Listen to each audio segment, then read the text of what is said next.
Hello, members and friends, welcome this evening. Last week, the union successfully debated Curtis Sliwa, and that debate was truly one for the history books.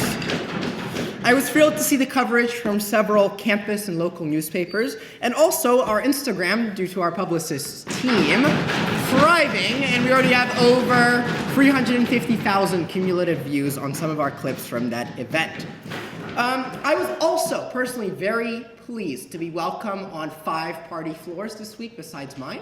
I would like to thank the union for their hospitality, and in fact, the Tory and the progressive parties in particular, because giving my maiden speech on their floor was quite an honor, quite a joy. The union truly is not just existing, but thriving. On that note, I would like to remind everyone of an event that is happening this week, the Women's Caucus. At 6 p.m. on Thursday, we'll be hosting a Galentine's Town Hall and dinner. In my most recent newsletter, there is an RSVP form for that. People should fill it out.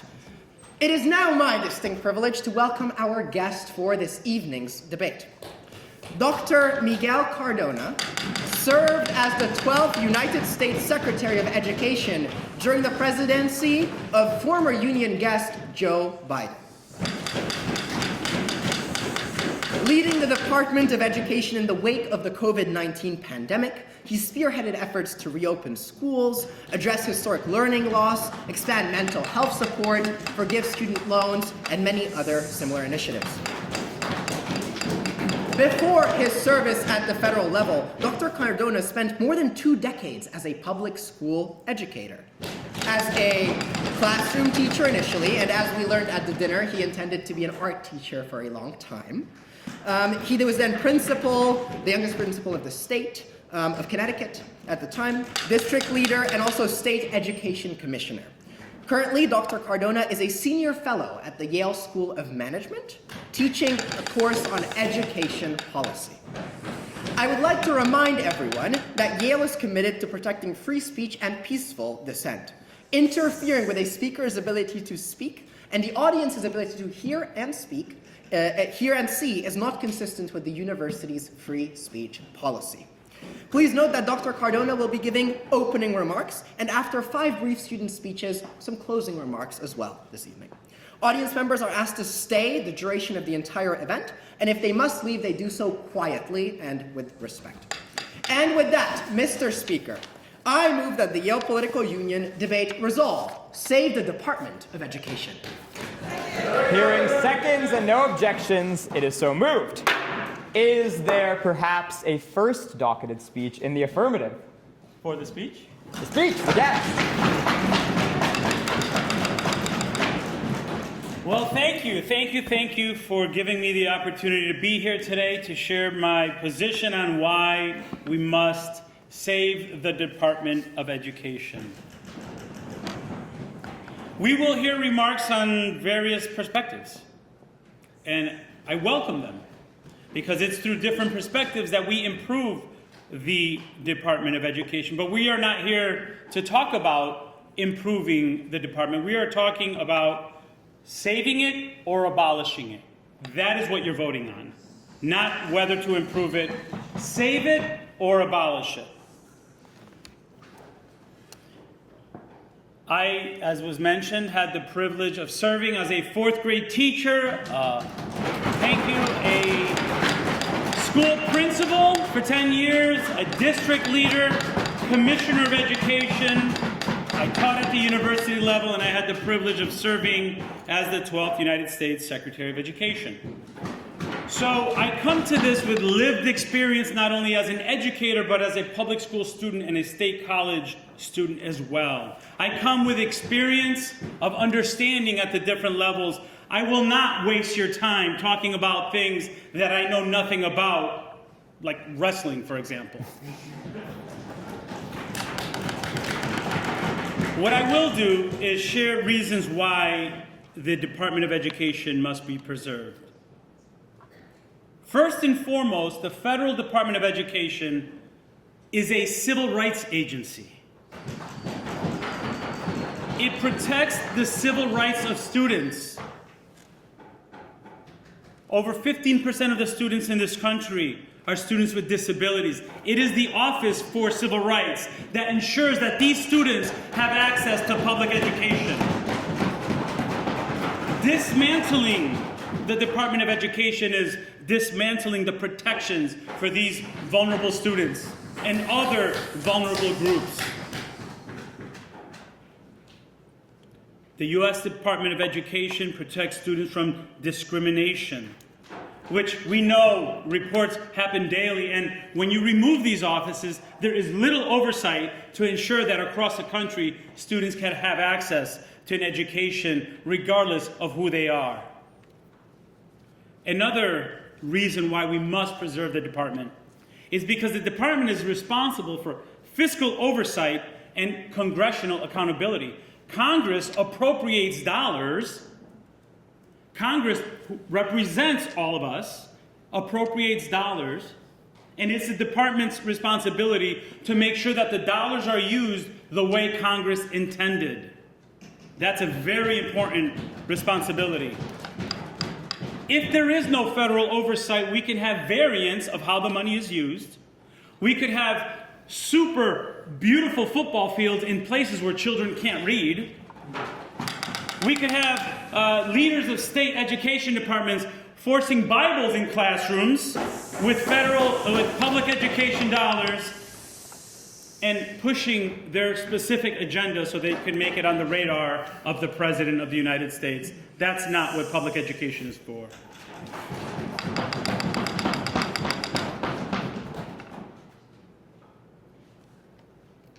The Department of Education protects public funding like Title III that ensures students that are learning English have access to quality programming so that they may learn English, so that they can be productive members of our society while also maintaining their native language, because as I said across the country, bilingualism is a superpower, and it's time that this country recognizes what other countries recognize. It also funds Title I programs. Title I programs help address the gaps in funding between very affluent communities and communities of poverty, so that children in poor communities also have access to higher education. The Department of Education promotes and monitors to ensure that students across the country have access to higher education through Pell Grants and making sure that schools are being held accountable for allowing students to have access to higher education. The Department of Education works with universities to open doors, to help support funding students to go to college, but also goes after higher education institutions that take advantage of students, providing them an education that's with very little value and leaving them in debt. Believe me, I inherited a very major debt crisis, and we worked to fix that, not only by providing student loans, but by making sure that we held colleges accountable for value in education. That is the role of the Department of Education. If we didn't have that, we would have 50 different systems operating differently. And you know who would lose out? The rural communities. They would lose out a lot. And many of our students in rural communities are also in red states. So having a federal Department of Education actually benefits the red states more than the blue states.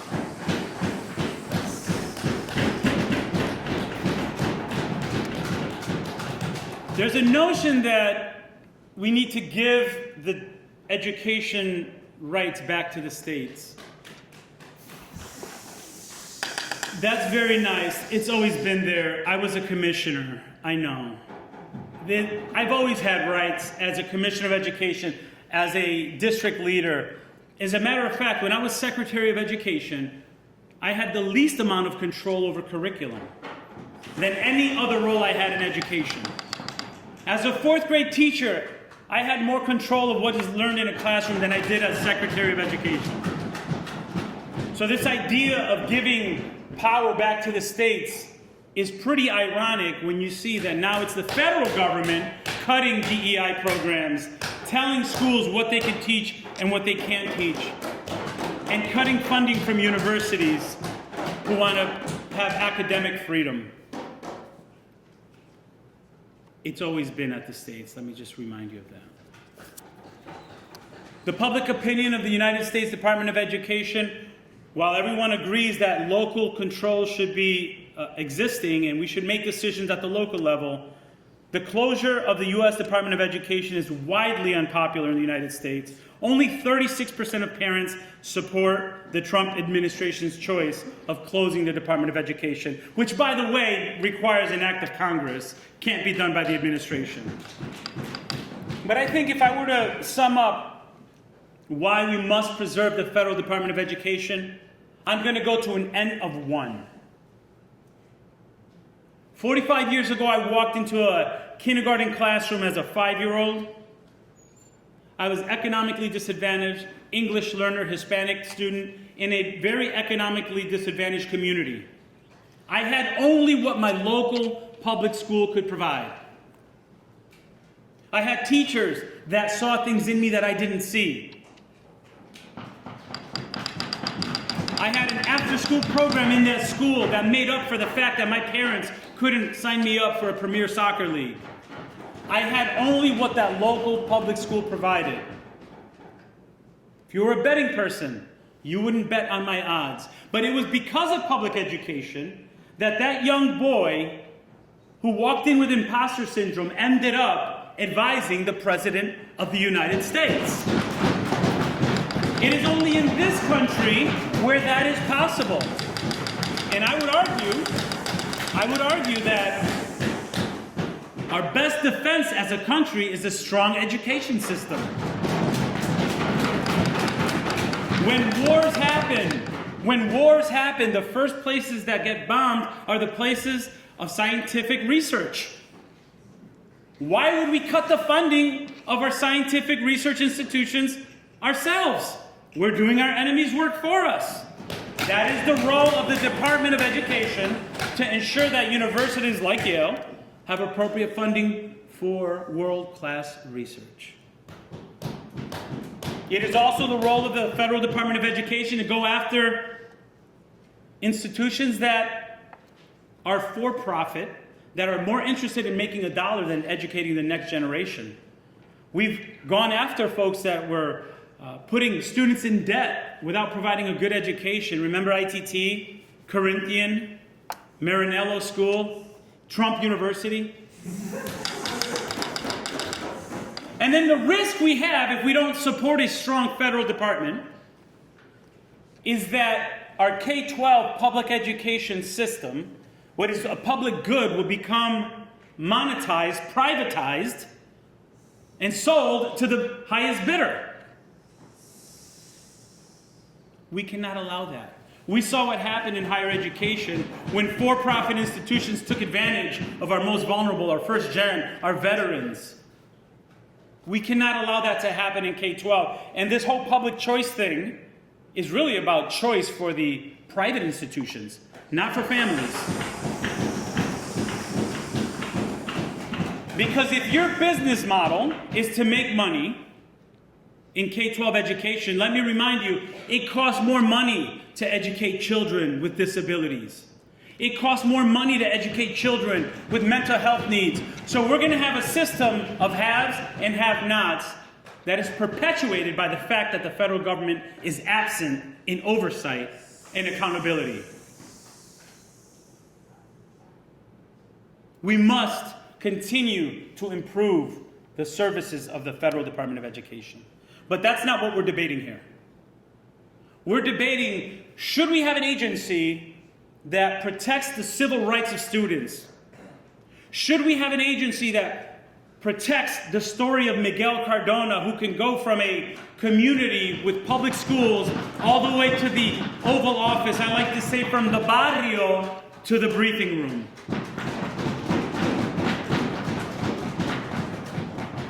If we dissolve the Department of Education, we dissolve public education. And if we dissolve public education, we dissolve democracy. Thank you. Questions for the guest? Perhaps a question, the Vice President. I'm wondering, sort of, with a lot of the responsibilities that the guest outlines in terms of what the DOE handles, why these can't be offloaded to the states. Like the OCR, for example, why can't we have 50 OCRs that follow the same protocol that the federal department does? Why are the responsibilities sort of only successful in the hands of the federal government? You said two words there that are really critical. Follow the same protocol. Who's monitoring that they're doing it in Oklahoma the same way they're doing it in Texas? The Department of Education is very small, one of the smallest agencies. It shouldn't be bigger, but it's needed for that same reason, to ensure that a child with disabilities in California is given the same rights to public education as a child in Kentucky.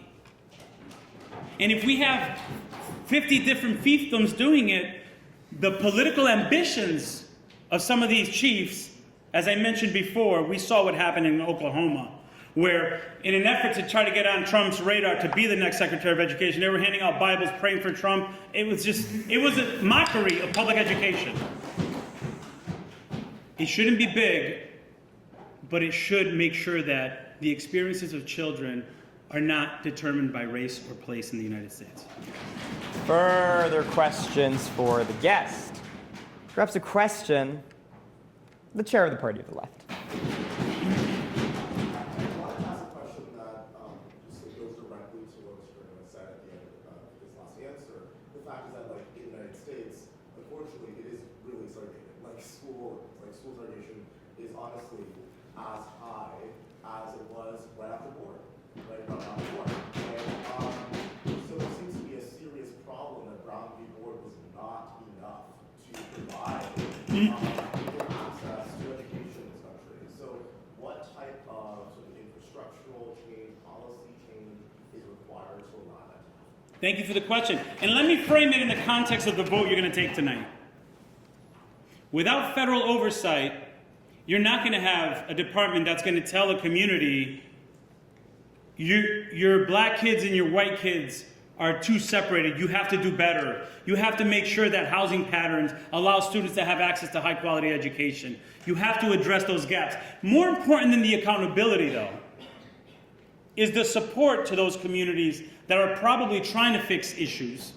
It's appropriating dollars and providing oversight from the federal level. It's telling your state that this state has figured it out. Let's put them together to work together. That is the role of the federal education department, not just to hold folks accountable for improving outcomes, but also to provide support and guidance on how to do that. Now, when you lay off half the staff in 10 months, it's less likely that those communities are going to get support or accountability when they need it.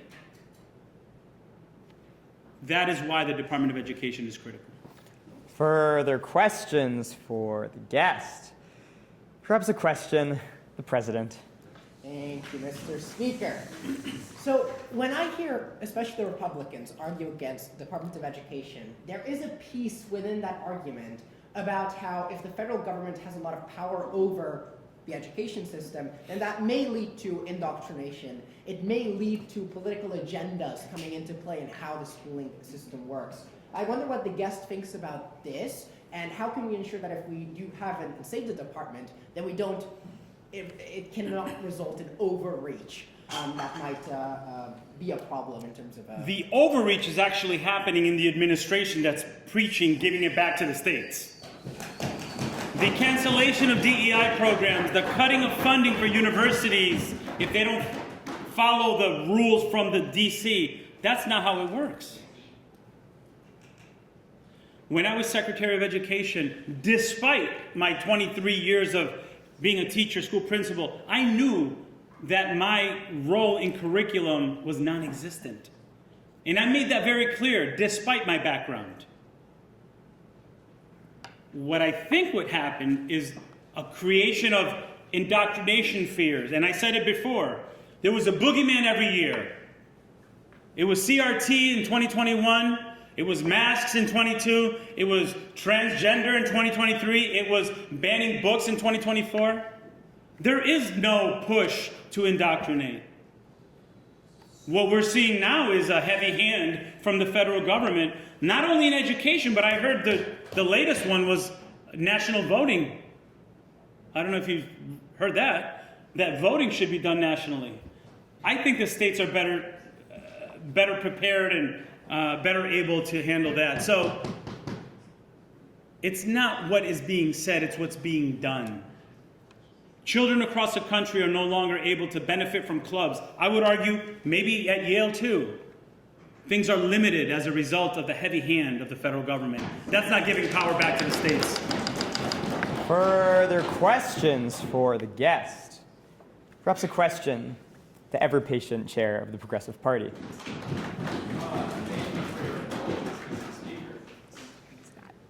I feel like Mr. Cardona can give an insightful answer to what is the biggest thing that needs to be fixed with the Department of Education. Thank you. The Department of Education, like every other system, needs to evolve quicker. It is not keeping up with the needs of our students today and tomorrow.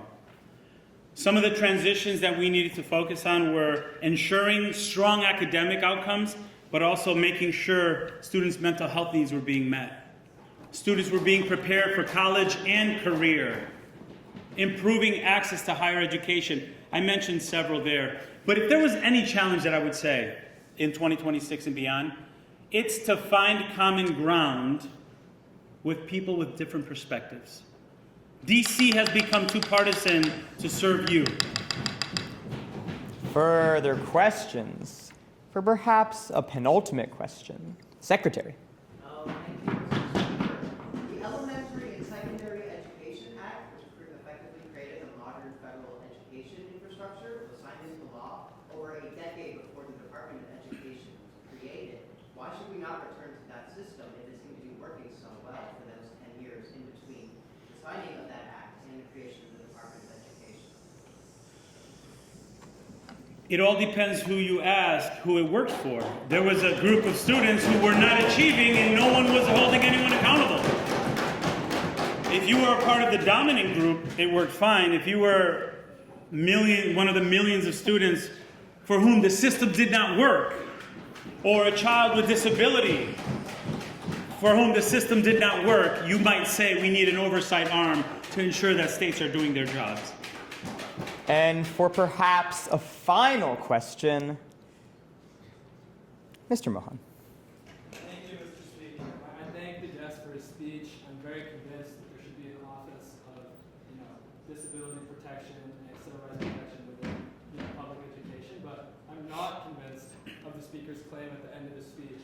The rather kind of broad claim that, if there is no public school, if there's no Department of Education, then there are no public schools. And then if there are no public schools, there is no democracy. It sounds really nice. I would vote for someone who said that. But I'm pretty curious how you get from, one point to the other. Sure. Focusing really specifically, if there is no Department of Education, there are no public schools. Maybe that's a rhetorical device. But can you expand on that point a little bit? Happy to do both counts. I had a conversation with someone in 2024. I was walking through the hallways of a school with the superintendent in Ohio and a school principal. Anyone from Ohio? Okay, good.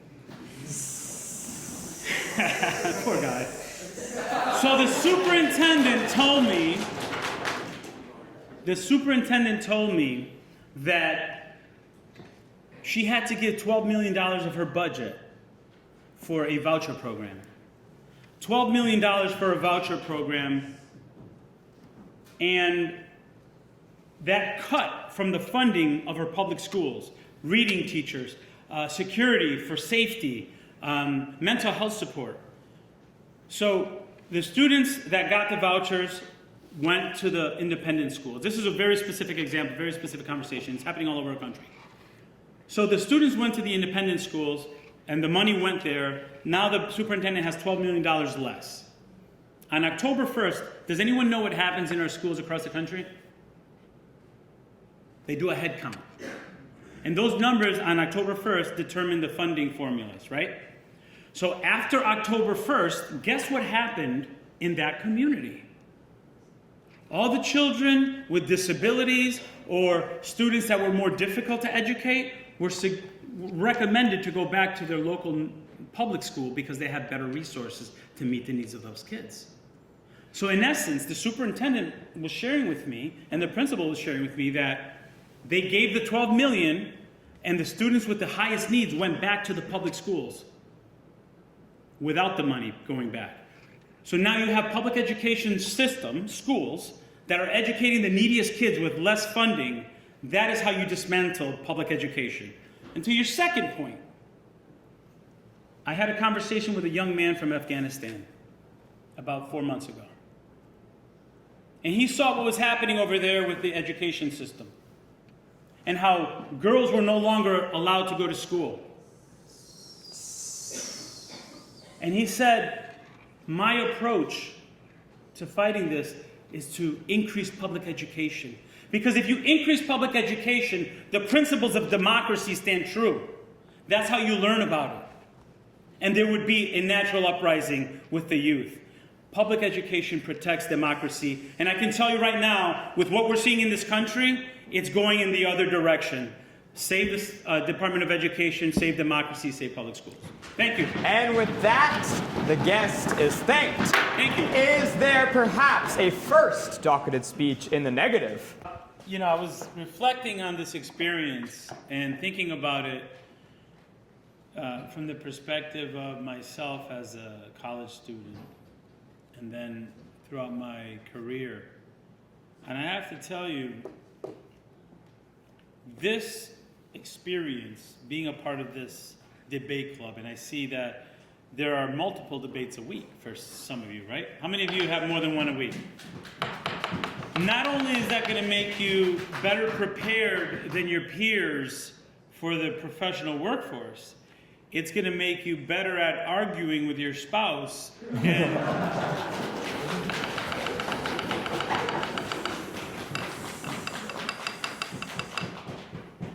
you're really sharpening the sword for the fight that you choose to select in life. And we need more of what I saw here today. I've been interrogated for 5 hours in a public hearing on issues that are of importance to everyone in this country. And I saw less listening than what I heard here. Some of your responses included points that were made by the other side. There was a nuanced understanding.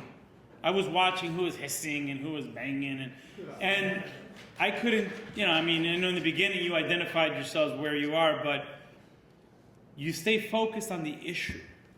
If you could stay focused on the issue, you will maximize the Yale education that you're receiving. And I say this almost apologetically. My generation screwed it up, but I have more confidence in your generation to get it right. So use the skills that you have here, because quite frankly, and I can say this, I've hired and got rid of people at the federal level. People with fancy letters after their names, with Ivy League degree, it doesn't matter.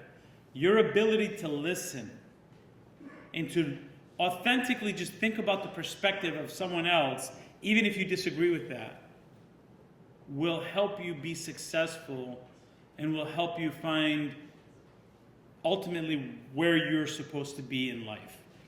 The skills you're getting here, I would argue, I would put those as high as any class, any information you're going to learn. The experience you're getting here, you're going to look back and say, damn, it was because of those experiences that I'm able to be where I am now. And I strongly encourage you, spend time with people who think differently than you. You will be better prepared to lead us tomorrow than if you contribute to group polarization, which is crippling our country. And you've done that structurally by being a part of this. So to that I want to say congratulations and thank you. I really enjoyed the time tonight. Thank you. Is there perhaps an appropriate motion? For the motion. For the motion. The FLO. I move that we take. Yes. Hearing seconds and no objections, it is so moved. Is there perhaps an appropriate motion? For the motion. For the motion. The Vice President. I move the previous question. Hearing seconds and no objections, it is so moved. We will now divide the body. Floor leaders, could you come to the front near the banner?